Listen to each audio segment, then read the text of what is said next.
تمام تعریفیں اللہ تعالیٰ جل مجدہ الکریم کے لیے، اور ہر قسم کے درود و سلام نبی رحمت سید عالم صلی اللہ علیہ وسلم کی ذات والا صفات کے لیے حمد و صلات کے بعد انسان کا سب سے زیادہ تعلق اس کے رب کریم کے ساتھ ہوتا ہے۔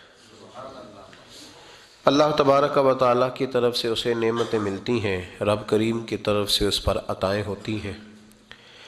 اللہ کی طرف سے وہ آیا ہے اور واپس اللہ ہی کی طرف لوٹ جائے گا۔ ابتدا بھی مالک کریم کی ذات ہے اور انتہا بھی اسی رب کریم کی ذات ہے۔ انسان دنیا میں جتنے بھی پیچ و تاب کرتا ہے، جتنی بھی دنیا داری کرتا ہے اور جتنے بھی معاملات میں وہ وقت گزارتا ہے، وہ سارے عارضی ہیں، وقتی ہیں، اور بہت ساری چیزیں تو صرف اور صرف دھوکہ ہیں اور دھوکے کے سوا کچھ بھی نہیں۔ اگر اس کا یہ ذہن بن جائے کہ میں نے اپنے تعلقات کو، اپنے معاملات کو اپنے رب کے ساتھ صحیح رکھنا ہے، تو جب اللہ کے ساتھ اس کے معاملات ٹھیک ہوتے ہیں تو بندوں کے ساتھ خود بخود ہی ٹھیک ہو جاتے ہیں۔ اگر خشیت الہی پیدا ہوتی ہے، خوف خدا اسے نصیب ہو جاتا ہے، اور اگر اللہ تبارک و تعالیٰ کا قرب اسے میسر آتا ہے، اس رستے کا یہ سفر شروع کر دیتا ہے، تو بندوں کے ساتھ تو معاملات ویسے ٹھیک ہو جاتے ہیں۔ اس لیے کہ جب اللہ سے ڈرے گا، نہ دھوکہ کرے گا، نہ فریب کرے گا، نہ جھوٹ بولے گا، نہ کسی شخص کے ساتھ بددیانتی کرے گا، جب اللہ کے ساتھ اس کا تعلق ٹھیک رہے گا، اور جب یہ اپنے آپ کو آزاد سمجھے گا نا کہ میں ہوں اور میں ہی ہوں اور میں نہیں چلنا ہے، تو پھر یہ اپنی مرضی سے معاملات کو چلائے گا تو خرابی پیدا ہوگی۔ اللہ تبارک و تعالیٰ کے ساتھ انسان کا جو رشتہ ہے، اس میں انسان کی کچھ کمزوریاں آڑے آتی ہیں، گناہ ہو جاتے ہیں، غلطیاں ہو جاتی ہیں۔ ان غلطیوں کے بعد اپنے رب کریم کے ساتھ اپنے تعلق کو مضبوط کرنے کے لیے اللہ رسول نے جو ہمیں وظیفہ دیا اس کو استغفار کہتے ہیں۔ استغفار ویسے اس کا لغوی معنی تو ڈھانپنا ہوتا ہے، یہ غفر سے بنا ہے، لیکن اس کے اصطلاحی معنی یہ ہے کہ جو گناہ انسان سے ماضی میں ہو جائیں ان سے معافی چاہنے کا نام استغفار ہے۔ کچھ لوگ توبہ اور استغفار کا لفظ اکٹھا بولتے ہیں، لیکن توبہ کا معنی ہوتا ہے آئندہ گناہ نہ کرنے کا وعدہ کرنا، اور استغفار کا معنی ہوتا ہے پچھلے گناہوں سے اللہ کے حضور معافی مانگنا۔ اگرچہ مفہوم کے لحاظ سے یہ ہم معنی ہی بنتے ہیں، لیکن ان کا جو اصطلاحی مفہوم ہے وہ یہ ہے کہ جب آپ پچھلے گناہوں سے معافی مانگ رہے ہوتے ہیں تو اس کو استغفار کہتے ہیں۔ اللہ تعالیٰ نے اس استغفار کو بڑا پسند فرمایا، بڑا پسند فرمایا، اور یہ استغفار کے جملے مالی کو اتنے پسند آئے کہ اللہ نے نبی پاک علیہ السلام کو بھی حکم دیا، کہا محبوب آپ بھی میری بارگاہ میں استغفار کریں۔ اگرچہ حضور کا استغفار اس معنی میں نہیں ہے، بلکہ نبی پاک کا استغفار تو بلندی درجات کا معاملہ ہے، چونکہ استغفار خود ایک عبادت ہے، تو یہ عبادت کرنے کا اللہ نے اپنے محبوب کو بھی ارشاد فرمایا۔ جب فتح مکہ ہوئی تو فرمایا اذا جاء نصر اللہ والفتح، جب اللہ کی مدد آئی تو پھر فتح نصیب ہوئی، وَرَأَيْتَ النَّاسَ يَدْخُلُونَ فِي دِينِ اللَّهِ أَفْوَاجًا، تو پھر آپ دیکھیں گے لوگوں کو، لوگ فوجوں کی فوجیں دین میں داخل ہو رہے ہیں۔ لوگ پہلے ایک ایک دو دو کر کے آیا کرتے تھے، تو اب فوجوں کی فوجیں آ رہی ہیں، تو یا اللہ ہم کیا کریں؟ تو رب کریم نے فرمایا محبوب فَسَبِّحْ بِحَمْدِ رَبِّكَ وَاسْتَغْفِرْ، اپنے رب کے لیے حمد کرو، تسبیح پڑھو اور استغفار کرو۔ کیا کرو؟ استغفار، معافی مانگو، اس کے حضور آہذاری کرو، استغفار کرو۔ معنی یہ ہوا کہ جب تو غلطی ہو جائے پھر بھی استغفار کرو، جب اللہ زیادہ نعمتیں دے پھر بھی پھر بھی استغفار کرو۔ ہمارے ہاں یہ ہوتا ہے کہ جب تو کوئی نقصان ہوتا ہے تو وہ اللہ کی طرف سے ہوتا ہے، نقصان ہو جائے تو کہتے ہیں اللہ کی مرضی تھی، اور فائدہ ہو جائے تو کہتے ہیں میں نے محنت ہی بڑی کی تھی، میری جد و جہد بڑی تھی۔ ایک بچہ ایک دفعہ میرے پاس کہیں انٹرویو کے لیے جا رہا تھا، تو دعا کرانے آیا، کہنے لگا میں نے وہاں جانا ہے، دعا کیجئے گا اللہ تعالیٰ کامیابی دے۔ میں نے دعا کی، کچھ اس کو پڑھنے کو بتایا، لیکن کامیاب نہ ہو سکا، لوٹ آیا۔ تو میں نے پوچھا کہ کیا بنا؟ کہنے لگا حضرت صاحب بس اللہ کی مرضی تھی، اللہ کی مرضی تھی۔ پھر ایک دفعہ گیا تو نہ کہا اللہ کی مرضی تھی، تیسری دفعہ گیا کامیاب ہو گیا، تو بھئی اب کیا بنا؟ کہنے لگا جی جب میں داخل ہوا تو اس نے جاتے ہی مجھ سے پوچھا سب سے پہلا سوال یہ کہ تمہیں جنرل نالج کی بھی کچھ معلومات ہے یا شعبے کے آدمی ہو؟ تو میں نے کہا جناب پوچھیے۔ تو انہوں نے پاکستان کا حدود اربہ پوچھا تو میں نے فٹافٹ بتا دیا۔ پھر انہوں نے مجھ سے پوچھا کہ یہ جو مینار پاکستان ہے اس کی تجویز کس شخص نے دی تھی؟ تو میں نے فٹافٹ اس کا بھی نام بتا دیا۔ پھر شارٹ ہینڈ کے ایک دو سوالات اس نے کیے تو وہ بھی میں نے بتا دیے، تو الحمدللہ کامیاب ہو گیا۔ میں نے کہا بیٹے جب تو ناکام ہوا تھا تو اللہ کی مرضی تھی، اور کامیاب ہوا ہے تو میں لگا دیے، اب اللہ کی مرضی کدھر گئی؟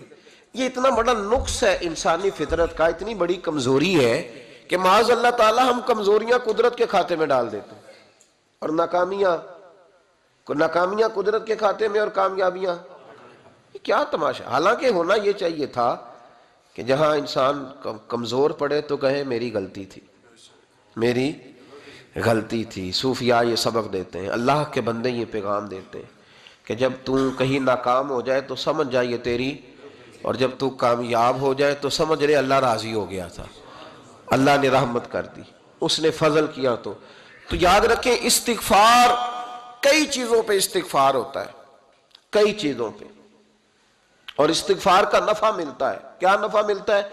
وہ سورہ نوح کی آیت نمبر 10، 11 اور 12 میں اللہ نے بیان فرمایا کہ استغفار صرف گناہ سے معافی چاہنے کا نام نہیں، بلکہ استغفار کا تمہیں فائدہ ملے گا۔ کیا؟ رب فرماتے ہیں فَقُلْ تُسْتَغْفِرُوا رَبَّكُمْ۔ جب حضرت نوح کی قوم قحط کا شکار ہو گئی، آزمائشیں آ گئیں، تو آ کے حضرت نوح سے کہنے لگے اب ہم کیا کریں؟ تو کیا کہا حضرت نوح نے؟ فرمایا فَقُلْ تُسْتَغْفِرُوا رَبَّكُمْ، آپ نے فرمایا اپنے رب سے استغفار کرو، اپنے رب سے۔ انہوں نے قحط کی بات کی، انہوں نے کہا کہ کھیتیاں اجڑ گئی ہیں، بارش نہیں ہو رہی، قحط کی بات کی۔ آپ نے کیا کہا؟ استغفار کرو، کیونکہ انہو کان غفارا، بے شک اللہ بڑا ہی بخشنے والا۔ وہ کیا کرے گا؟ یرسل السماء علیکم مدرارا، وہ تم پر موسلا دار بارش برسائے گا۔ جب تم استغفار کرو گے تو اللہ موسلا دار بارش برسائے گا، وَيُمْدِدْكُمْ، اور وہ تمہاری مدد کرے گا۔ استغفار کرنے والے کی اللہ کیسے مدد کرے گا؟ بِأَمْوَالٍ وَبَنِينَ، تمہیں مال بھی عطا کرے گا اور بیٹے بھی عطا کرے گا، بارش بھی دے گا استغفار کرنے والے کو، اور مال اور اولاد سے اس کی مدد بھی کرے گا۔ وَيَجْعَلْ لَكُمْ جَنَّةٍ وَيَجْعَلْ لَكُمْ أَنْهَارًا، اللہ تمہیں جنت بھی عطا کرے گا اور تمہیں نہریں بھی عطا فرمائے گا، تمہارے لیے جنت بھی بنائے گا، انہار بھی بنائے گا۔ توبہ کا، استغفار کا تمہیں یہ فائدہ ملے گا۔ ایک استغفار، ہمارے بزرگوں نے وہ لکھا ہے کہ جب انسان کو اللہ نعمتیں دیتا ہے تو پھر رب کا حکم ہے کہ اس پر شکر بھی کرے، نعمتوں پر اللہ کا شکریہ نہ کرنے پر بھی استغفار کرنا چاہیے کہ اللہ تو نے بڑا کچھ دیا تھا پر میں شکر ادا اس پر بھی۔ ہمارا تو اب یہ حال ہے کہ جو ہمارے پاس چیزیں ہیں وہ ہم کہتے ہیں یہ تو میرا حق تھا، لیکن جو نہیں وہ مجھے فٹافٹ ملنی چاہیے۔ مطلب اگر میرے پاس صحت ہے تو اس کو میں اپنا حق سمجھ لیتا ہوں کہ یہ تو میرا، یہ چونکہ ٹھیک ہے جی، یہ تو صحیح ہے، تندرستی ہے یہ تو ٹھیک ہے، لیکن کار کوئی نہیں، وہ ذرا مل جانی چاہیے۔ اولاد تو میرے پاس ہے، وہ تو میرا حق تھا، میرا رائٹ تھا، معاذ اللہ وہ تو ہم نے حق بنا لیا۔ اور میرے پاس بنگلہ کوئی نہیں، وہ مجھے فٹافٹ مل جانا چاہیے۔ بھئی یہ کس طرح تیرا حق تھا؟ کس حساب سے؟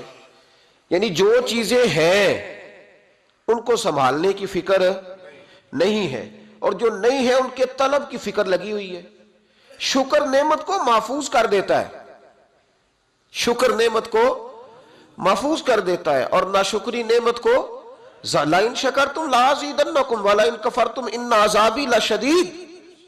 اللہ فرماتے ہیں شکر کر میں تیری نعمتوں میں اضافہ کر دوں گا، اور ناشکری کرے گا تو عذاب دوں گا۔ شکر نہیں نہ ہوتا، شکر نہیں ہوتا۔ دیکھیں نا، 100 روپے ابا جی نے دیا ایک بچے کو اور اس کو کہا کہ جا دکان سے کچھ چیز لے آ، تو وہ 100 روپیہ اس نے رستے میں جاتے ہی کہیں پھاڑ دیا یا گوا دیا، تو اب وہ والد سے دوبارہ 100 مانگتا ہے، تو والد کہتا ہے کہ پہلے 100 کا تو نے کیا کیا؟ نہیں سمجھ آئی آپ کو میری بات؟ پہلے 100 کا کیا کیا؟ تو وہ کہے گا جی میرا دل کرتا تھا میں نے پھاڑ دیا۔ جوان بچہ ہے، سمجھدار ہے، 12-14 سال کا ہے، میرا دل کیا تھا میں نے پھاڑ دیا، ختم ہو گئی بات۔ تو ابا نیا 100 دے دے گا؟ سبحان اللہ، کتنے خوش ہو کے آپ کہہ رہے ہیں نہیں دے دینا سو، یہ کیسے ہو سکتا ہے؟ بھائی کروڑ پتی والد بھی ہو تو 100 کا نوٹ دوبارہ دیتا کیوں؟ بیٹا نہیں اس کا؟ پیار نہیں؟ کیوں نہیں دے رہا؟ وہ کہتا تو نے میرے پہلے 100 کی قدر نہیں ڈالی، نیا تجھے کیسے مل جائے؟ تو نے خیال ہی نہیں کیا، تو نے جدوجہد ہی نہیں کی، تو نے۔ حضرت مولا رومی نے مثال دی ہے، جناب رومی فرماتے ہیں کہ بغیر محنت کے لوگوں کو اللہ نے نعمتیں دی ہیں تو انہوں نے شکر ہی نہیں ادا کیا۔ اندھے سے پوچھ آنکھ کی قدر کیا ہے، پوچھ اندھے سے، پوچھ معذور سے کہ ٹانگوں پہ چلنا کتنی بڑی نعمت ہے، کبھی پوچھ اس سے جس کا مکان تو ایک کنال میں ہے پر رونے والا بچہ کوئی بھی نہیں، پوچھ اس سے جس کی جیبیں دولتوں سے بھری ہوئی ہیں پر کوئی نہیں کہتا کہ ابا 10 روپے دینا، پوچھ یہ کتنی بڑی تکلیف ہے۔ حضرت رومی نے لکھا ہے، وہ فرماتے ہیں کہ ایک والد تھا تو اس نے بڑی دولت کمائی تھی تو اس کا بیٹا بے دریغ ہی اڑاتا رہتا تھا، کبھی ادھر پیسے بھگا دیے، کمائے نہیں تھے نا، محنت نہیں نہ کی تھی، کمائے نہیں تھے۔ والد بڑا سمجھاتا تھا پر سمجھ نہیں آتی تھی۔ ایک دن اس کے ابا کے ذہن میں ایک بات آئی، وہ کہنے لگا بیٹے یار میں کنگال ہو گیا ہوں، اچانک حالات خراب ہو گئے، ایک آنا مجھے چاہیے، دوائی خریدنی ہے، کہیں سے لے کے آؤ۔ اس نے کہا ابا مسئلہ ہی کوئی نہیں، یار ہی بڑے ہیں، بہت سارے لوگوں کے ساتھ رات میں جاتا ہوں روٹی کھانے ہوٹل میں، کئی ہیں جو میرا انتظار کر رہے ہوتے ہیں، فیس بک والے اور جناب وہ سیلفی والے، بڑے سارے ہیں جو کہتے ہیں تیرے بغیر گزارا ہی نہیں، بڑے ہیں جو روز سویرے اٹھ کے پہلے مجھے السلام علیکم کا میسج کرتے ہیں پھر اس کے بعد کسی اور سے، بڑے ہیں کوئی مسئلہ ہی نہیں۔ ایک کے پاس گیا، ایک آنا چاہیے، اس نے دے دیا، لا کے ابا کو دیا تو ابا گھر کے اندر جو امیر لوگ ہوتے تھے گھر میں کنواں کھدوا لیتے تھے، ابا کنویں کے کنارے بیٹھا تھا، جب بیٹے نے آنا لا کے رکھا تو اس نے پانی میں پھینک دیا۔ اگلی صبح پھر کہا بیٹے ایک آنے کی ضرورت ہے، دوا خریدنی ہے۔ اس نے کہا مل جائے گا، 2 4 5 دوست ابھی ہیں بڑے مالدار، ان سے جا کے کہا، ایک سے آنا لایا، ابے نے پھر پھینک دیا، تیسرے دن بھی پھینک دیا، چوتھے دن بھی، یار اب ختم ہو گئے۔ کچھ آہستہ آہستہ دوستوں کو پتہ چل گیا کہ کنگال ہو گیا ہے، خبر پھیل جاتی ہے نا، اب بھوکا ہو گیا ہے۔ اب آہستہ آہستہ موبائل بند ہونے لگے، آہستہ آہستہ جو ہے وہ نمبر بلاک ہونے لگا، حالات بگڑ گئے۔ اب جب اسے پتا تھا کہ یار تو اب دروازہ کھٹکھٹاتا ہوں تو کہتے ہیں کہ اسے کہہ دو میں گھر نہیں، ابا نے تو آنا مانگنا ہے اور میں بے دریغ دولت ابا کی اڑاتا رہا ہوں، اب یہ بھی نہیں کہہ سکتا کہ مجھے دیتا کوئی نہیں۔ شہر سے باہر نکل گیا، سارا دن مزدوری کی، جد و جہد کی، کبھی کام کیا نہیں تھا، ہاتھوں پہ چھالے پڑ گئے۔ بڑا مشکل ہوتا ہے جن لوگوں نے کام نہ کیا ہو، انہیں کرنا پڑ جائے تو تکلیف کا شکار ہو کے ایک آنا کمایا، شام کو لا کے والد کی ہتھیلی پہ رکھا تو اس نے پھینکا نا جب کنویں میں تو چیخ پڑا، کہنے لگا ابا جی آپ سیانے بیانے بندے ہیں، روز پیسے لا کے دیتا ہوں، کنویں میں پھینک دیتے ہو، کوئی کرنے والی بات کرو، نہیں دوائی کھانی تو نہ کھاؤ، ضائع کیوں کرتے؟ تو بیٹے کو باپ نے تھپکی دے کے بٹھا لیا، اس نے کہا بیٹا میں نے پہلے دن تو نہیں پھینکا، تو 7واں دن ہے میں روز پھینکتا ہوں، آج تیری چیخیں کیوں نکلی؟ کہنے لگا ابا پہلے ادھار کے تھے آج مزدوری کے ہیں۔ نہیں سمجھ آئی بات؟ پہلے بولیے، اور آج میری محنت ہے، مزدوری ہے، جد و جہد ہے۔ تو والد کہنے لگا بیٹے یہی میں تجھے سمجھانا چاہتا تھا، وہ میرے بھی محنت کے ہیں جو تجھ روز یاروں کو کھلا آتا ہے، میں نے بڑی جد و جہد سے جمع کی ہے، میں کنگال نہیں ہوا، صرف تجھے سمجھانا تھا۔ او بھائی یہ آنکھیں تیری محنت کی نہیں نا، اس لیے تو شکر نہیں ادا کرتا، یہ وجود، یہ ٹانگیں، یہ شعور، یہ تیری جد و جہد کا نہیں، جو عقل کی دولت اللہ نے دی ہے نا، یہ تیری محنت کی نہیں، اگر محنت کی ہوتی تو سجدے میں پڑا رہتا، تو خیال کرتا۔ اللہ نے آنکھیں دی ہیں قرآن دیکھنے کے لیے، جب کوئی کسی گندی چیز کو دیکھتا ہے تو ناشکری کرتا ہے، جب غلط طرف اٹھاتا ہے یہ چیزیں تو ناشکری کرتا ہے۔ صاحبو یاد رکھنا اور اس پر ضرور غور کرنا کہ جب نعمتوں کا شکر ادا نہ کیا جائے تو پھر ہمیں استغفار کا حکم دیا گیا ہے۔ پھر کیا کرنا ہے ہم نے؟ استغفار کہ یا اللہ ہم تیری نعمتوں کا شکر ادا نہیں کر سکے تو ہمیں معاف فرما دے، تو ہم سے درگزر فرما، معاف فرما۔ ایک استغفار اس بات کا ہے کہ دیکھیں نا، یہ رسول پاک علیہ السلام کا فرمان ہے، یہ حدیث امام راضی نے لکھی ہے، اور نبی پاک کی فرمان کے لحاظ سے جو چیز ہمارے سامنے آئے نا اس پر ہماری آنکھیں بھی کھل جانی چاہیے، دل بھی کھل جانا چاہیے، کہ کوئی خاص ہی بات تھی جو حضور نے بیان فرمائی صلی اللہ علیہ وسلم۔ سرکار دو عالم علیہ السلام نے فرمایا ایک آدمی نے 500 سال بغیر ریاکاری کے اللہ کی عبادت کی۔ کتنے سال؟ 500 سال۔ یہ 5 سال نہیں ہوتی بغیر ریاکاری کی، تہجد پڑھنے والا جب تک 6 لوگوں کو بتا نہ دے تہجد پڑھی ہے، اتنی دیر تو تہجد آگے بڑھتی نہیں، کم از کم 6 بندوں کو پتہ ہونے چاہیے۔ اور میرے جیسے حاجی نمازیوں کا تو دل کرتا ہے کہ وظیفے پہ بندہ رکھا جائے جو تعریفیں کرے صبح و شام، حاجی صاحب کی کیا بات ہے، حضرت صاحب کی وظیفہ دیں گے اس کو مہینے کا، وہ تعریف کرے کھول کے کہ آپ کی بڑی بات۔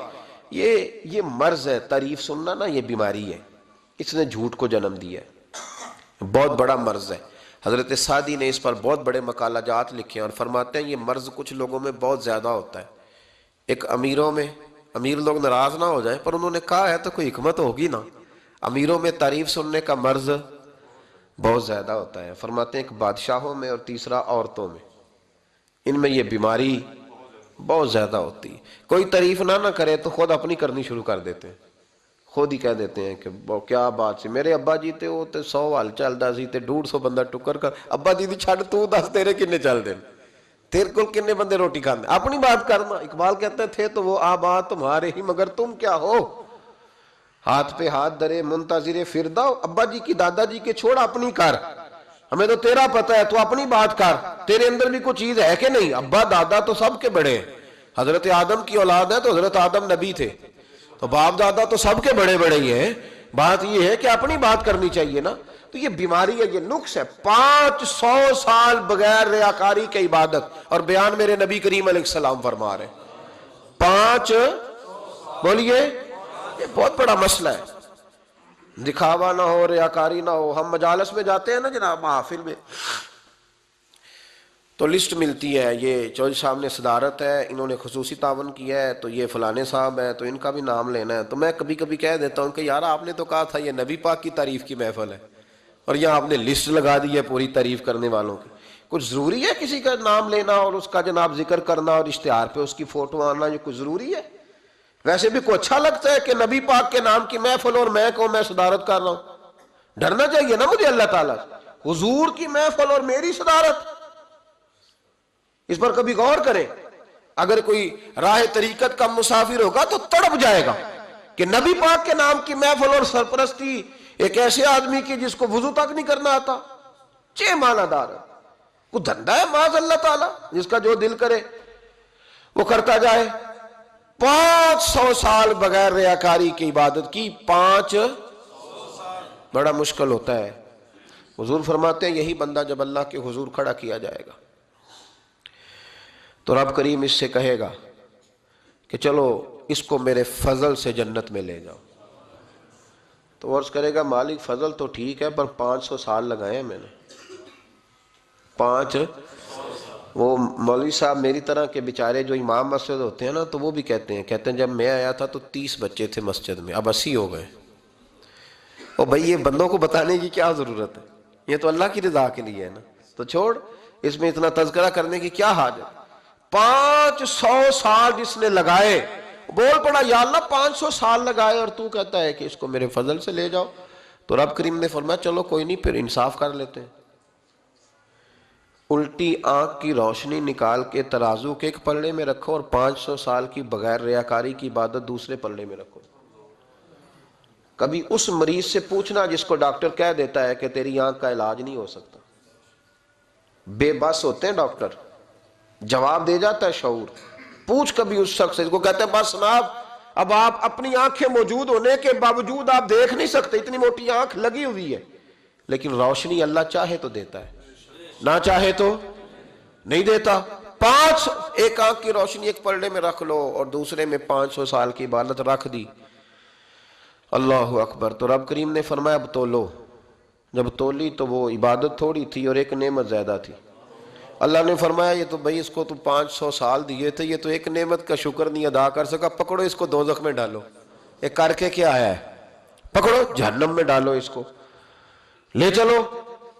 ترمذی شریف کے لفظ ہے، نبی پاک نے ہمیں سمجھایا اور ایک جملے میں ساری بات ختم کر دی۔ حضور فرمانے لگے تو اللہ کی تھوڑے دیے ہوئے رزق پہ راضی ہو جا، وہ بھی تیری تھوڑی عبادت سے راضی ہو جائے گا، اور اگر تیرا پروگرام ہے نا لمبی چوڑی جائیدادوں کا تو پھر سجدے بھی لمبے کر، پھر لمبے کرنا تو بھی۔ یہ کیا بات ہوئی، یہاں جتنی دولت بڑھتی جاتی ہے عبادت سکڑتی جاتی ہے، وقت ہی نہیں، ٹائم ہی نہیں، یہ بڑھا پھر۔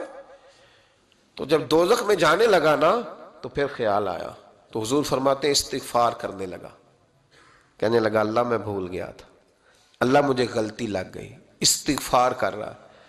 تو جب اس نے استغفار کیا تو رب کریم تو پہلے ہی بڑا قبول کرنے والا ہے۔ یا اللہ میں بھول گیا تو فرمایا چلو جو استغفار کرے اسے تو میں ویسے ہی معاف کر دیا کرتا ہوں، اسے بخش دو، اسے میرے فضل سے جنت میں لے جاؤ۔ پہلا استغفار ہمارے بزرگ نے ایک مراقبہ کراتے تھے، مراقبہ ان فی خلق السماوات والارض واختلاف اللیل والنہار لآیات لأولی الالباب۔ مراقبہ ہوتا تھا اللہ کی نعمتوں پر غور کرنے کا نام۔ تو اکیلا بیٹھ، گردن جھکا اور غور کر خدا کا فضل کتنا ہے اور میری اس میں محنت کتنی، اس کا شمار کر۔ اس طرح کر کے دو خانے بنا، ایک خانے میں اللہ کی نعمت رکھ اور دوسرے میں پھر اپنی محنت رکھ۔ اس کو کہتے ہیں مراقبہ۔ یہاں سے مراقبہ سٹارٹ ہوتا ہے۔ اور اگر تو شکر ادا کر رہا ہے تو پھر ٹھیک ہے، ورنہ پھر استغفار کر، پھر اللہ کے حضور معافی مانگ، پھر اس کے حضور آہوزاری کر، پھر اس سے کہہ کہ وہ معاف کرے۔ ہم لوگ یہ والا مراقبہ نہیں کرتے، اس لیے جو چیز ہے وہ تو میرا حق تھا، مجھے فٹافٹ دوسری بھی چاہیے۔ استغفار کریں اس لیے کہ ہم شکر ادا صحیح طور پر کر سکے۔ پھر اس کے بعد دوسرا استغفار اس وقت ہوتا ہے اللہ اکبر کہ جب انسان باشعور زیادہ ہو پر بے عمل بھی اتنا ہی زیادہ ہو، اسے بھی استغفار زیادہ کرنا چاہیے۔ اب میرے سمیت کسی بھی آدمی کو چھیڑیں گے نا تو دنیا اور مافیہا کی وہ باتیں کرے گا، لیکن جب اس کا عمل دیکھا جائے گا تو کچا سا، پلپلا سا، کمزور سا۔ یعنی ایسے لوگ ہیں جو ماں باپ کی عظمت پر 6 گھنٹے تقریر کر سکتے ہیں، لیکن اگر ان کی اماں سے جا کے پوچھا جائے کہ بیٹے کا حال کیا ہے جی، تو کہتے ہیں بڑی تکلیف میں ہو، اپنے بیٹے کے سبب سے وہ بڑی آزمائش کا شکار۔ بھئی تیری 6 گھنٹے کی تقریر کا معنی کیا ہوا؟ تو لفظوں کے گورکھ دھندے کا ماہر ہے۔ لفظوں میں ادھر گیا ہوا تھا بڑی دور پنجاب کے ایک شہر میں، تو ایک صاحب مجھے کہنے لگے کہ میری 21ویں سالانہ محفل ہے۔ میں نے کہا آپ نماز پڑھتے ہیں؟ کہتے نہیں۔ تو میں نے کہا محفل کا کیا معنی رکھا ہوا ہے آپ نے؟ یہ کیا ہے، رسم ہے؟ فلاں بہت بڑے عالم کو میں نے بلایا، فلاں کو بھی بلایا، فلاں نعت کا بھی۔ یہ کیا ہے؟ اگر تو نمازی نہیں آج تک، اس کو کیا سمجھتا ہے تو؟ میرے جی فلاں بزرگ سے بھی تعلقات ہے، تو نے کیا حاصل کیا ان سے؟ تعلقات کا کیا مطلب ہوتا ہے؟ فوٹو آتی ہے ساتھ، اخباروں میں تصویر لگ گئی، فیس بک پہ آ گیا کہ میں ان سے ملا ہوں، اتنا تعلق ہے؟ یہاں تو بھائی خوشبو کے قریب سے بندہ گزر جائے تو خوشبو آنے لگ جاتی ہے۔ تو نے پایا کیا؟ شعور ہونا اور عمل نہ ہونا بہت بڑی مصیبت ہے۔ اس سے اللہ کی بارگاہ میں استغفار کرنا چاہیے۔ یعنی انسان کو عقل ہو، پتہ ہو، خبر ہو، پر اس کے پاس دھیلے کا عمل نہ ہو۔ اس کو 3400 حدیث آتی ہو کہ نماز نہ پڑھنے والے کی سزا یہ ہے، پھر بھی نہ پڑھے تو سزا ہے کہ نہیں اللہ کی طرف سے؟ حضرت رومی رحمت اللہ علیہ فرمایا کرتے تھے بہت سارے بندوں کو اللہ سارا کچھ دیتا ہے، مسجد آنے کی توفیق نہیں دیتا۔ معنی یہ ہے کہ اللہ ان سے ناراض ہے۔ وہ کہتے ہیں کہ میں بڑا سمارٹ ہوں۔ تو عقل ہونا اور عمل نہ ہونا، اس پر بھی استغفار کرنا چاہیے۔ شعور ہو اور انسان کو عمل کی توفیق۔ یار ساری زندگی گورکھ دھندے میں گزر گئی لوگوں کی، لفظوں کے بڑے ماہر رہے، اور میں ایسے لوگوں کو دیکھتا ہوں تقریریں 6 گھنٹے کی، او ہو 9 گھنٹے کی تقریریں سنتے ہیں، بیٹھتے ہیں مجالس میں، نماز کا وقت آتا تو مصیبت بن جاتی، بھاگتے ہیں، جان چھڑاتے، مسجد کی حاضری 20 منٹ کی بھی صحیح نہیں دے سکتے۔ کیا ہے یہ کیوں بہت بن گیا تیرے اوپر؟ غور کر، ڈر اللہ سے۔ میرے نبی کریم علیہ وآلہ وسلم نے ارشاد فرمایا قیامت کے دن کچھ لوگ کئیوں کی بات سن کے جنت میں چلے جائیں گے۔ اللہ تعالی ہماری پردہ پوشی عطا فرمائے۔ کہا کچھ تبلیغیں کرنے والے دوزخ کے دروازے پہ کھڑے ہوں گے تو وہ جنتی کہیں گے کہ مولانا پیر صاحب ہم تو آپ کی بات سن کے جنت میں جا رہے ہیں، تو آپ یہاں کیوں کھڑے ہیں؟ تو وہ کہیں گے ہائے افسوس، میں کہتا تو رہا پر عمل نہ کر سکا۔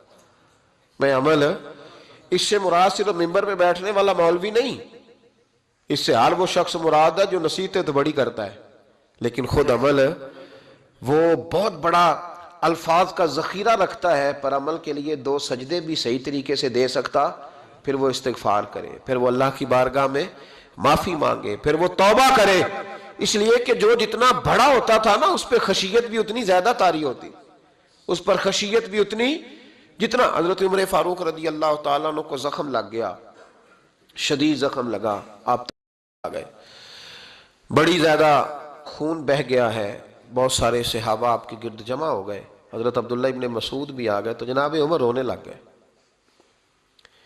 اب تو رونا آتا ہی نہیں لوگوں کو۔ حضرت محی الدین ابن عربی کہا کرتے تھے جس کو پورا ہفتہ ہو گیا ہے نا وہ طریقت کا مسافر بھی، جاگ رہے ہیں آپ حضرات؟ کہتے تھے جس کو پورا ہفتہ ہو گیا نا طریقت کا مسافر بھی ہے، پر اللہ رسول کی یاد میں رویا نہیں۔ فرماتے تھے مجھے تو اس کے ایمان پر شک ہونے لگ گیا کہ 8 دن ہو گئے اسے خیال ہی نہیں آیا۔ حضرت عمر میدان میں جس شخص کے کبھی پاؤں نہیں لڑکھڑائے، اللہ رسول کی بات آتی تھی تو دریا بہتے تھے آنسو، یہاں حال ہی کوئی نہیں، خشک خشک جملے اور جناب موٹے موٹے تراشے ہوئے فکرے اور لفظوں کی ہیرا پھیری، اس کے علاوہ کوئی چیز نظر ہی نہیں آتی۔ حضرت عمر رونے لگے، آخری وقت ہے، تڑپ رہے ہیں، آنسو بہہ رہے۔ حضرت عبداللہ ابن مسعود آ گئے، انہوں نے کہا عمر تیری ہجرت بھی بڑی باکمال تھی، تیرا اسلام قبول کرنا بھی بڑا ہی باکمال تھا، حضور بھی تجھ سے ہمیشہ راضی رہے۔ عمر تو روتا کیوں ہے یار؟ بات تو یہ ہے کہ جب تو نے خلافت سنبھالی تو پھر تیرے طریقے بھی باکمال ہی تھے، اور جب تو میدان میں اترتا تھا پھر بھی تیرے معاملات باکمال تھے، اور جب تو مال غنیمت بانٹتا تھا پھر بھی تو باکمال۔ یار ہر موقع پہ تو باکمال تھا تو جاتے دفعہ روتا کیوں ہے؟ ان کا استغفار دیکھو، ان کی توبہ دیکھو۔ حضرت عمر پھر رو پڑے، کہنے لگے عبداللہ لوگوں کو میری نیکیوں کا پتہ ہے، گناہوں کا تو نہیں نا پتہ، وہ تو میں جانتا ہوں یا میرا مالک جانتا ہے نا، نیکیاں تو سب کے سامنے، پر من آنم کے من دانم جو اندر چھپے ہوئے گناہوں کے ڈھیر ہے وہ تو میں جانتا ہوں۔ کہا تو نے میرے کلمہ پڑھنے سے لے کر میری حکومت تک میری ساری نیکیاں گنوائی ہیں، اب دعا کر میرے لیے کہ رب میری نیکیاں اور بدیاں برابر برابر کر دے، مجھے درجہ نہیں چاہیے، بس اللہ مجھے معاف کر دے۔ درجوں کی ضرورت نہیں ہے، یہاں تو لوگ درجات لے کے بیٹھے۔ حافظ کہتا ہے کہ میں جتنے آیتیں ہوں گی اتنے میرے درجے بلند ہوں گے، پہلے درجوں والا کام تو کوئی کرنا۔ مولانا کہتے ہیں کہ نور کے ممبر پہ بیٹھوں گا، بھائی پہلے بتا نور کے ممبر کی طرف تیرا سفر بھی جاری ہے کہ نہیں؟ تاجر کہتا ہے کہ میں سخاوت کروں گا تو حضرت عثمان کے ساتھ جگہ ملے گی، پر حضرت عثمان کی سخاوت اور اپنی سخاوت کا فرق بھی دیکھ۔ مجاہد کہتا ہے کہ میں نبی پاک کے جہاد والے صحابہ کی پشت پہ رہوں گا تو پہلے اپنے کام تو دیکھ، اور جب ساری باتیں سمجھ میں نہ آئے تو پھر اللہ کی بارگاہ میں استغفار کر، پھر بیٹھ۔ بڑے لوگ استغفار کرتے، معافی چاہتے، اور یہ استغفار پھر اتنا کرم کرتا، اتنی آسانی کرتا، اس قدر بہتری کرتا کہ وہ مانگ تو اپنے گناہوں کی معافی رہے ہوتے تھے اور اللہ رحمتوں کے دروازے کھول دیتا تھا، اللہ ان پر کرم کے دروازے۔ حضرت امام حسن کے پاس ایک شخص آیا، حضرت امیر معاویہ بھی بیٹھے تھے، تو اس نے امام حسن سے آ کے کہا کہ حضور اولاد نہیں ہے، کوئی دعا کر دے۔ توجہ ہے میری بات پر؟ اب بھی لوگ پیروں کے پاس آتے ہیں نا ماشاءاللہ سے، اللہ خیر فرمائے، تو پیر صاحب اگر وظیفہ بتائیں تو وظیفہ چونکہ پڑھنا پڑتا ہے وہ کام مشکل ہے، لہذا تعویذ تو پیروں نے بھی اب ماشاءاللہ بڑی ترقی کر لی، انہوں نے بھی تعویذ چھپوا کے رکھ لیے۔ کون لکھے اتنے تعویذ؟ جو کہ ہر مرید کو تو تعویذ چاہیے، انہوں نے نا جی تعویذ پکے چھپوا لیے، کچھ نے مہریں بنوا لی ہیں۔ دیکھتا رہتا ہوں، میرا شعبہ ہے نا، میں دیکھتا رہتا ہوں کہ مہر لگائی، اس کو باندھا، اللہ خیر کرے گا۔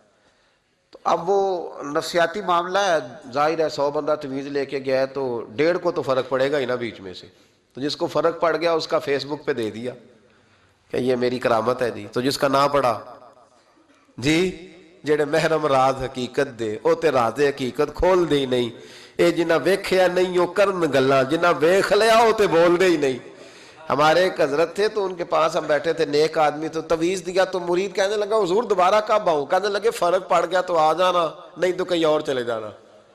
اس لیے کہ شیخ عبدالعزیز دباغ رحمت اللہ علیہ کے ایک مرید نے کہیں تنقید کر دی تھوڑی سی، یہ لفظ بس نا بہت بڑے ہیں، ان کی میں تشریح نہیں کروں گا، جتنے جملے اتنی بات کر کے بیت جاؤں گا، ان کی تشریح نہیں ہو سکتی، یہ ان کی توضیح نہیں ہو سکتی، کچھ تفصیل نہیں ان کی ہو سکتی، یہ جملے بڑے، میں کوئی تشریح نہیں کروں گا۔ اس نے کہا کہ حضور فلاں فلاں فلاں فلاں جگہ مجھے پریشانی ہے آپ کے حوالے سے، تو آپ فرمانے لگے میں نے کون سا باندھا ہوا ہے، نہیں سمجھ میں بات آتی تو کہیں اور چلا جا.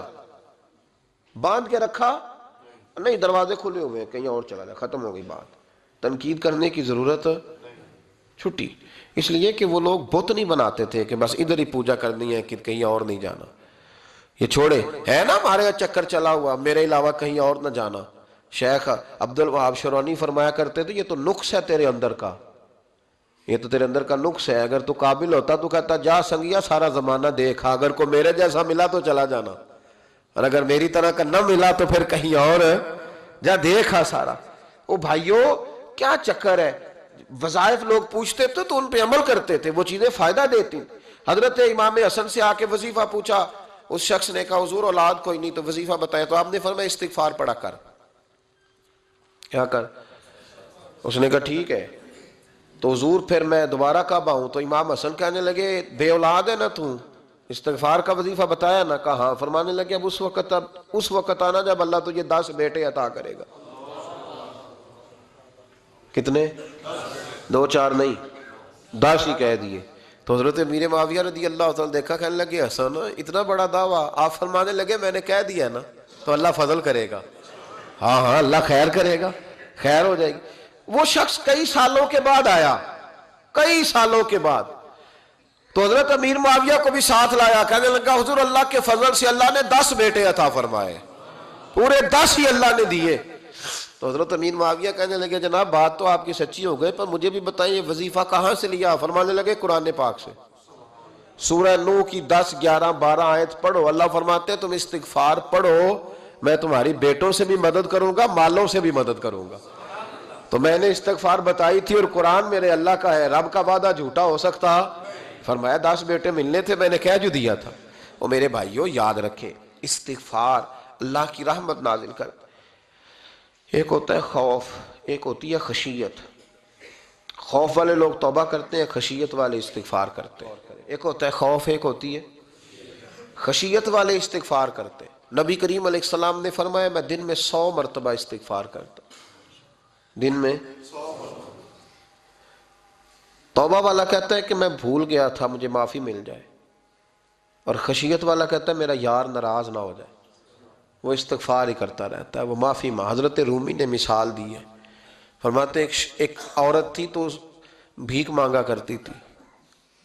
ایک دن بادشاہ کے دروازے پہ بھیک مانگنے گئی تو بادشاہ کو پسند آ گئی، اس نے نکاح کر لیا. 20 کنیزائیں اس بی بی کے پاس تھی خدمت کرنے کے لیے، روٹی دینے کے لیے، کپڑا دینے کے لیے، لیکن وہ ہر وقت روتی رہتی تھی، ہر وقت روتی. ایک سمجھدار کنیز کہنے لگی کہ ملکہ اب تیرا درجہ بہت بڑا ہے، تو ہر وقت روتی رہتی ہے، معافیاں ہی مانگتی رہتی ہے ہر وقت، کون سی ایسی نعمت ہے جو تیرے پاس نہیں؟ تو وہ کہنے لگی اس لیے تو روتی ہوں. کیا مانا؟ کہنے لگی اس لیے روتی ہوں کہ میں اس قابل نہیں تھی جو مجھے مل گیا، کہیں میرے سر کا سائیں ناراض نہ ہو جائے، وہ کہیں بگڑ نہ جائے. مجھے پتا ہے کہ میں کیا تھی اور مجھے کہاں تک پہنچا دیا. میں روتی اس لیے ہوں کہ کبھی کہیں وہ ناراض. حضرت عمر اس لیے روتے تھے کہ کہیں مصطفیٰ ناراض نہ ہو جائے. حضرت ابو بکر اس لیے تڑپتے تھے کہ کہیں اللہ کا فضل روٹھ نہ جائے. یہ جو مولا علی اپنے کمرے میں بیٹھ کے زور زور سے استغفار پڑھتے تو اس لیے نہیں کہ بڑے پاپ تھے جن کی معاذ اللہ معافی مانگتے تھے، اس لیے کہ رب رسول کہیں ناراض نہ ہو. خشیت تھی کہ جہاں ہم پہنچے ہوئے کہیں وہاں سے واپس. استغفار بندے کی اللہ سے صلح کرا دیتا ہے، بندے کی رب سے صلح ہو جاتی ہے جب استغفار. دیکھیں نا بڑی سادی سی بات ہے کہ 2 بھائی ناراض ہوں تو بڑا کہتا ہے اس نے میری بے ادبی بڑی کی، تو چھوٹا اگر پاس آ جائے اور پیر پکڑ لے کہ چل یار معاف کر دے تیرا بھائی نہیں. پتہ کیا ہوتا ہے؟ صرف معافی نہیں ملتی، ہاں صرف معافی نہیں. چھوٹے نے بے ادبی کر دی، بڑے کو تکلیف ہوئی، بات جب آگے بڑھی نا تو بڑے نے شکوہ کیا. جب لوگوں نے چھوٹے کو سمجھایا تو چھوٹا جب معافی مانگتا، ادھر دیکھو میری طرف، جب چھوٹا معافی مانگتا ہے نا اٹھ کے جاتا ہے اور بڑے کے پیر پکڑتا ہے تو نرا معاف نہیں کرتا، بڑا رو بھی پڑتا ہے، بڑا رو بھی پڑتا ہے. اور وہ کہتا ہے کہ وہ میں اور تم اماں کے پاس اکٹھے بیٹھتے، ایک باپ کی موٹر سائیکل پہ اکٹھے بیٹھتے، تو تیرا اور میرا رشتہ اتیار تو نے یہ کیوں؟ وہ جو آنسو نکلتے ہیں نا وہ درد ہوتا ہے، وہ کیف ہوتا ہے، وہ سوز ہوتا ہے، وہ لذت ہوتی ہے، وہ پیار ہوتا ہے. رب کہتا ہے تو معافی مانگ، انہو کانا غفارا، تو معافی مانگ، میں تجھے معاف بھی کروں گا، تیرے اوپر رحمت بھی فرماؤں گا، تیرے اوپر کرم نوازی بھی کروں گا، تجھے نواز دوں گا، تجھے عطا کروں گا۔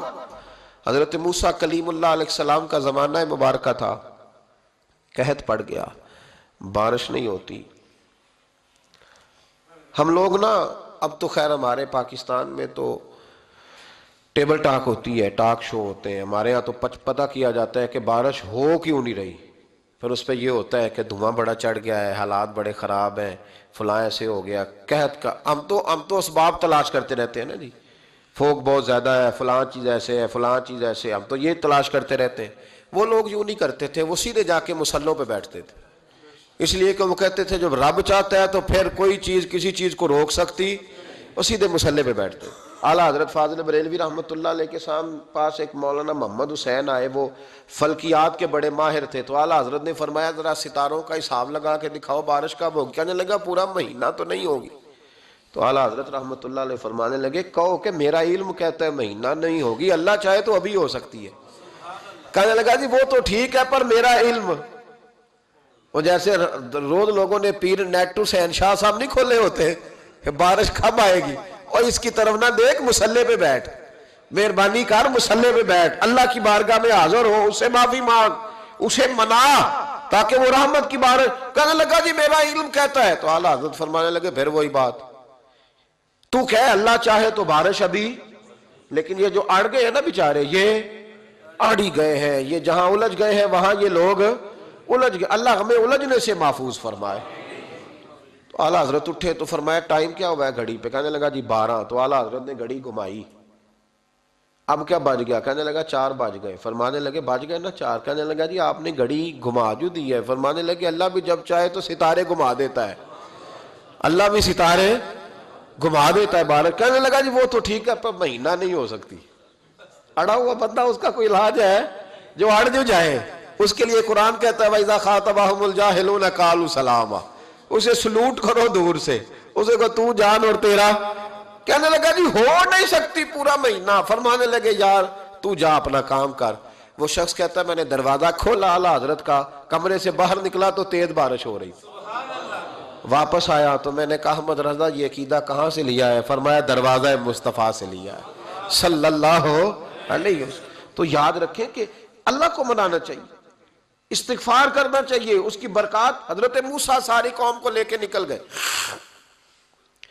آؤ بھائی میدان میں اللہ کی بارگاہ میں استغفار کریں اور بارش کا سوال کریں، بارش مانگیں۔ جب باہر نکلے دیر تک دعائیں ہوتی رہیں تو حضرت موسیٰ علیہ السلام کو رب کریم نے وحی فرمائی کہ موسیٰ آپ کی قوم میں نے ایک شخص ہے جس کو 40 سال ہو گئے نافرمانی کرتے، اس نے رب سے صلح نہیں کی۔ کتنے لوگ ہیں؟ ایک، اور 40 سال سے وہ نافرمان ہے، اس کو مجمع سے نکال دو بارش ہو جائے گی۔ اگر ایک گناہگار کی وجہ سے بارش رک جاتی ہے، اور جہاں دروازے کھلے ہوئے ہوں، جہاں تنہائیاں خوفناک ہوں، اور جہاں تباہی اتری ہوئی ہو، اور جہاں لوگ کروڑوں روپیہ مال ہڑپ کر گئے ہوں، اور جہاں علماء کو ہاتھ کڑیاں لگا کے ٹھنڈی زمینوں پہ لٹا دیا جائے اور قوم کہہ رہی ہو اچھا ہوا اچھا ہوا، اور لوگ پھبتیاں اڑا رہے ہوں، مذاق کر رہے ہوں، تو پھر اس قوم پہ کس طرح کر کے فضل الہی۔ اور یہ مولوی کا معاملہ نہیں، یہ تو ممبر رسول کا معاملہ ہے۔ میرے مصطفیٰ نے یہ نہیں کہا پیر میرا وارث ہے، حضور نے فرمایا عالم میرے دین کے وارث ہے۔ ہاں حضور نے فرمایا جس نے عالم کے چہرے کا دیدار کیا سمجھے میں نے اپنے نبی کی زیارت کی ہے۔ لیکن یہاں تو خیر یہ عنوان نہیں، ورنہ میں اس پر جاتا ہے۔ تو کہا ایک بندہ ہے 40 سال سے اللہ کی نافرمانی کر رہا ہے، وہ اگر نکل جائے تو بارش ہو جائے گی۔ حضرت موسیٰ نے اعلان کر دیا بھی ایک شخص ہے، وہ اگر نکل جائے تو بارش ہو جائے گی۔ پتہ تو ہوتا ہے نا سب کو، مجھے بھی پتہ ہے کہ میں اندر سے کیسا ہوں، اور آپ کو بھی خبر تو ہوتی ہے نا جی۔ جب بات ہو رہی ہوتی ہے تو پھر پتہ تو چلتا ہے نا کہ بات کہاں جا کے سیٹ ہو رہی ہے، پتہ چلتا ہے نا۔ اسے بھی چل گیا پتہ، اب اندر ہی اندر رونے لگا۔ اور دیکھو امام